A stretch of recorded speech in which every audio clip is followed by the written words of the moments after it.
Hai teman-teman, selamat datang di channel artikel YouTube. Channel pertama cerita Kenshin.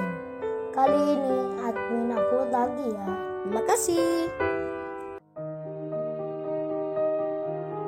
Kisah pemuda kaya, anak bos besar, pemilik 73 perusahaan, yang menjadi cleaning service. Episode 788. Diana itu berkata pada Kenshin, "Halo, kerjamu cleaning service ternyata. Di mana kerjamu? Di perusahaan apa namanya? Biar aku obrak-abrik di sana. Bosmu akan aku buat menyesal, karena punya cleaning service sepertimu." Kenshin menjawabnya, "Lo Anda itu kan wanita. Kok bicaranya kayak preman begitu? Berkata mengobrak-abrik segala, biar aku kerja cleaning service. Tapi masih bisa makan kenyang di warung." Hahaha, Kenshin sengaja bicaranya tak menyambung. Diana itu pun semakin marah. Dirinya yang paling dihormati, dipuji-puji banyak cowok pula, malah dibilang seperti preman oleh cleaning service ini. Diana pun menjadi murka. Lalu ia bicara, "Oh, jadi lu pria yang nekat berani ke diriku. Belum tahu siapa aku ini. Awas nanti kalau ketemu denganku, akan aku buat lu menyesal sekali." "Oke, silahkan acara temanmu dilanjutkan di sini. Aku akan menunggumu nanti. Biar tahu lu bicara dengan siapa. Kalau gitu lu cowok yang begok. Lu tunggu saja waktumu." HP Paijo pun dimatikan olehnya. Diana pun mukanya merah, pertanda memendam amarah. Paijo pun lalu ditanya, "Halo, temanmu ini rumahnya di mana? Antarkan aku ke sana. Antarkan aku ke tempat kerjanya. Biar aku akan minta pengawalku untuk menampar mukanya, mulutnya yang tak bisa dijaga. Biar mendapat pelajaran berharga." Paijo pun menjawabnya, "Oh, teman saya Kenshin itu sekarang lagi ada di Bali. Dia sedang rapat meeting di sana." Diana pun membalasnya, "Ah, lu pakai bicaranya syok pula. Cleaning service saja ngomong rapat-rapat. Kayak pekerjaan penting saja lu. Paling-paling temanmu itu di Bali membersihkan gorong-gorong di jalanan. Dia dipanggil pemerintah karena cakap dalam menceburkan diri ke selokan. Hahaha. Benar nggak kataku ini? Oh ya, kebetulan entar juga aku terbang ke Denpasar, meresmikan perusahaanku di sana. Siapa tahu ketemu temanmu itu. Akan aku minta pegawaiku untuk menceburkannya ke laut. Biar mati sekalian dimakan ikan." Setali tiga uang. Sifat Diana yang ini hampir sama dengan Tuan Putri Julia, anaknya konglomerat dari Jerman, yang kemarin bermasalah dengan Kenshin, yang punya anak bernama sama Diana. Namun Diana yang di sini sudah dewasa. Dia seorang putri anaknya orang super kaya. Tak main-main perusahaan yang dimiliki orang tuanya. Sebanyak 50 perusahaan jumlahnya, yang tersebar di berbagai negara. Makanya Diana sangat marah pada Kenshin, pria yang kerjanya cleaning service. Sudah berani melawannya. Pegawainya yang puluhan ribu saja sangat begitu hormat ke dirinya.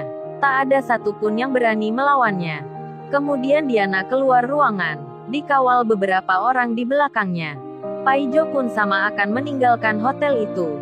Namun sebelum itu manajer Ernie pun bilang ke Paijo, "He, nanti katakan pada temanmu yang bernama Kenshin itu, agar siap-siap tak bisa kerja kemana-mana. Temanmu Kenshin itu sudah membuat Tuan Putri Diana sangat murka sekali, bilang pada semua perusahaan yang dimilikinya, akan menyebar ke banyak perusahaan yang di luarnya.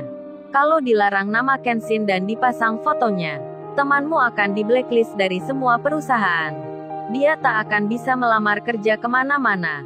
Akan jadi pengangguran selamanya." Paijo pun tertawa pelan dan menjawabnya, "Lo Kenshin temanku itu bos perusahaan juga mbak. Kenshin bukan orang miskin sepertiku ini. Tapi dia bos muda yang memilih kerja cleaning service. Jadi jangan menganggap Kenshin sembarangan." Manajer itu pun langsung menyahutnya, "Sinting kamu ya cleaning service dibilang bos perusahaan. Sudah mas, cepat kamu keluar dari tempat ini. Kalau tidak sedang memesan gedung di hotel ini, pasti aku minta security untuk mengusirmu dari sini. Karena orang gila masuk hotel bintang 5 itu dilarang. Sudah cepat-cepat sana keluar." Paijo pun menjawabnya, "Ya terserah saja kalau mbaknya tak percaya. Saya sudah berpengalaman menghadapi orang-orang sombong kayak banyak ini. Di desaku dulu ada Larissa yang begitu. Tapi akhirnya takluk juga pada Kenshin. Jadi ingat saja apa kataku. Manajer Ernie pun tertawa. Kemudian ia bicara, sejak kapan cleaning service menaklukkan wanita kaya? Yang ada dia akan di bawah kakinya. Sudah-sudah lu jangan ngomong banyak di sini. Keluar kamu dari kantorku ini. Paijo diusir dengan paksa. Paijo pun berjalan keluar. Saat ada di depan hotel itu, Paijo melihat Diana, wanita yang tadi sedang naik mobil mewah yang bagus sekali. Pintunya pun dibukakan pengawalnya. Di depan dan belakangnya ada mobil yang menjaganya. Paijo pun bicara di hatinya. Wah, kayaknya wanita itu benar-benar orang kaya sekali. Lebih kaya dari Larissa yang ada di desanya. Bukan pejabat tapi dia dikawal ketat begitu. Paijo pun lalu kembali, akan mengabarkan pada Iwan. Singkat cerita, 3 jam telah berlalu. Diana, wanita super kaya yang tadi, dengan naik jet pribadinya, kini sudah ada di Bali. Berada di Denpasar. Baru saja meresmikan perusahaan baru miliknya. Diana yang selesai tanda tangan dan pidato di depan banyak pegawainya, kini pun berlibur di tempat wisata yang tak jauh dari lokasi tempatnya. Dengan didampingi para pengawalnya, Diana belanja barang-barang yang mewah. Di pasar tradisional tempat orang-orang asing yang biasa shopping di sana. Kebetulan pula Kenshin juga ada di situ. Akan membelikan oleh-oleh untuk Kaori. Untuk kedua anaknya, serta tak lupa pula untuk Sirena. Kenshin yang sendiri, berjalan masuk ke dalam butik itu. Butik kerajinan tangan pernak-pernik, yang dipajang di meja-meja. Di saat itu jam 4 sore, toko itu kebetulan dikunjungi tak seramai biasanya. Hanya ada 5 orang yang terlihat. Sebagiannya sudah keluar. Kemudian Diana yang bersama 2 orang pengawalnya, masuk ke dalam toko itu. Diana pun melihat-lihat barang yang dijual, yang berharga ribuan dolar. Pernak-pernik kerajinan tangan yang limited edition. Kenshin pun ada di sebelah kanannya. Mereka tak saling mengenal, karena tak pernah bertemu sebelumnya. Padahal keduanya tadi bicara di telepon. Saling berantem dan saling membalas. Diana tak akan menyangka, akan pria yang berdiri tak jauh darinya, adalah cleaning service yang bernama Kenshin. Yang sedang dicarinya, akan diberi pelajaran. Begitu pula sebaliknya. Kenshin pun tak tahu, akan wanita yang berpenampilan mewah di sebelah kirinya, adalah bernama Diana, seorang wanita yang mengaku orang paling kaya, yang melarang Paijo mengadakan acara di hotel yang disewanya. Kemudian, Kenshin melihat kalung, yang ada di dalam kaca. Bentuknya yang unik, Kenshin akan membelikannya untuk Kaori.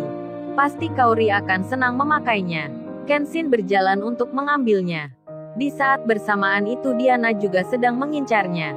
Hingga tangan Kenshin dan Diana terlihat mengambil barang yang sama. Tapi memang keduluan Kenshin. Kenshin pun melihat Diana, seorang wanita yang akan membeli kalung ini. Tanpa bicara Kenshin pun memberi tanda. Ini kalung untuk Anda saja. Kenshin memberikan dengan tangannya. Namun Diana malah menjawabnya, najis bagiku sudah dipegang orang lain. Itu sama saja bekas dan tak pantas untuk kubeli. Apalagi lu orang biasa yang tak punya kedudukan tinggi sepertiku. Dipegang tanganmu sudah tak baik bagiku. Sudah ambil saja, jangan berlagak baik ke diriku. Dengan segera Diana memalingkan mukanya. Kemudian ia berjalan mencari barang lainnya. Kenshin pun tak ingat suaranya Diana. Karena Kenshin lagi ingat Kaori dan anaknya yang di rumah. Meski baru saja dihina wanita yang tak dikenalnya, Kenshin masih acuh tak memikirkannya. Bahkan Kenshin mencari-cari barang yang lainnya. Kemudian dilihatnya ada dompet yang unik lain daripada yang lain. Dalam hati Kenshin bicara, wah ini kayaknya cocok untuk Iwan. Biar aku belikan untuk Iwan saja. Kemudian tiba-tiba Kenshin menelpon Iwan. Dengan sambungan WhatsApp-nya, Kenshin bertanya, halo Wan, selamat sore Wan. Aku ini sekarang ada di toko oleh-oleh Wan. Ini ada dompet yang aneh Wan. Apa lu mau ku belikan? Harganya murah tapi bentuknya unik sekali. Ini kamu lihat dompetnya. Kenshin sambungan video call dengan Iwan. Iwan pun melihat dan menjawabnya. Wah cocok bro itu. Kebetulan sekali aku sedang mau ganti dompetku. Lu belikan nanti aku ganti uangnya. Kenshin membalasnya, lu kayak bicara dengan siapa saja Wan.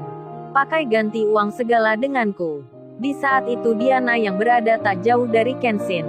Mendengar suaranya Kenshin, langsung saja Diana teringat. Dalam hatinya berkata, jangan-jangan cowok ini, dia yang ada di telepon tadi. Dia yang bernama Kenshin, cowok cleaning service yang kurang ajar itu. Yang berani ke diriku, yang menjengkelkan orangnya. Kalau benar dia Kenshin, harus mendapat pelajaran sekarang. Diana pun melihat Kenshin, masih mendengar suaranya. Kenshin pun masih bicara dengan Iwan. Apakah Kenshin akan bertanya tentang Paijo di situ? Hingga Diana akan tahu tentangnya. Lalu, bagaimana kisah selanjutnya? Subscribe channel ini untuk episode berikutnya. Terima kasih. Jangan lupa ya guys, untuk kelanjutan ceritanya ada di Artikel